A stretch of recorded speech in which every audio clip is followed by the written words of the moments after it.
بسم الله الرحمن الرحيم. تبارك الذي بيده الملك وهو على كل شيء قدير. الذي خلق الموت والحياة ليبلوكم أيكم أحسن عملا وهو العزيز الغفور. الذي خلق 7 سماوات طباقا ما ترى في خلق الرحمن من تفاوت فارجع البصر هل ترى من فطور ثم ارجع البصر كرتين ينقلب إليك البصر خاسئا وهو حسير. ولقد زينا السماء الدنيا بمصابيح وجعلناها رجوما للشياطين وأعتدنا لهم عذاب السعير. وللذين كفروا بربهم عذاب جهنم وبئس المصير. إذا ألقوا فيها سمعوا لها شهيقا وهي تفور تكاد تميز من الغيظ كلما ألقي فيها فوج سألهم خزنتها ألم يأتكم نذير قالوا بلى قد جاءنا نذير فكذبنا وقلنا ما نزل الله من شيء إن أنتم إلا في ضلال كبير. وقالوا لو كنا نسمع أو نعقل ما كنا في أصحاب السعير. فاعترفوا بذنبهم فسحقا لأصحاب السعير.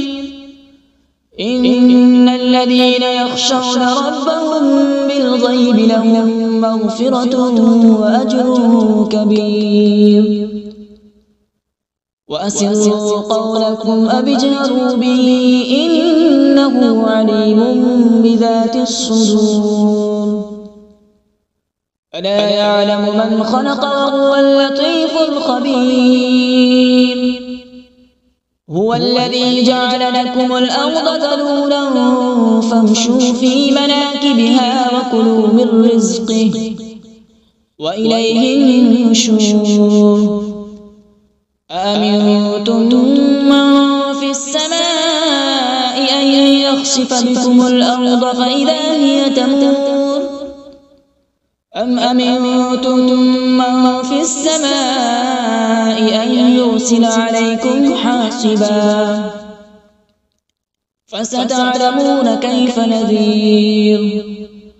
ولقد كذب الذين من قبلهم فكيف كان نكير. أولم يروا إلى الطير فوقهم صافات ويقبض ما يمسكون إلا الرحمن إنه بكل شيء بصير. أمن هذا الذي هو جند لكم ينصركم من دون الرحمن إن الكافرون إلا في غرور. أمن هذا الذي يرزقكم إن أمسك رزقه بل لجوا في عتو ونفور. أفمن يمشي مكبا على وجهه أهدى أمن يمشي سويا على صراط مستقيم. قل هو الذي أنشأكم وجعل لكم السمع والأبصار والأفئدة قليلا ما تشكرون. قل هو الذي ذرأكم في الأرض وإليه تحشرون. ويقولون متى هذا الوعد إن كنتم صادقين. قل إنما العلم عند الله وإنما أنا نذير مبين. فلما رأوا زلفة سيئت وجوه الذين كفروا وقيل هذا الذي كنتم به تدعون قل أرأيتم إن أهلكني الله ومن معي أو رحمنا فمن يجير الكافرين من عذاب أليم قل هو الرحمن آمنا به وعليه توكلنا فستعلمون من هو في ضلال مبين قل أرأيتم إن أصبح ماؤكم غورا فمن يأتيكم بماء معين صدق الله العظيم.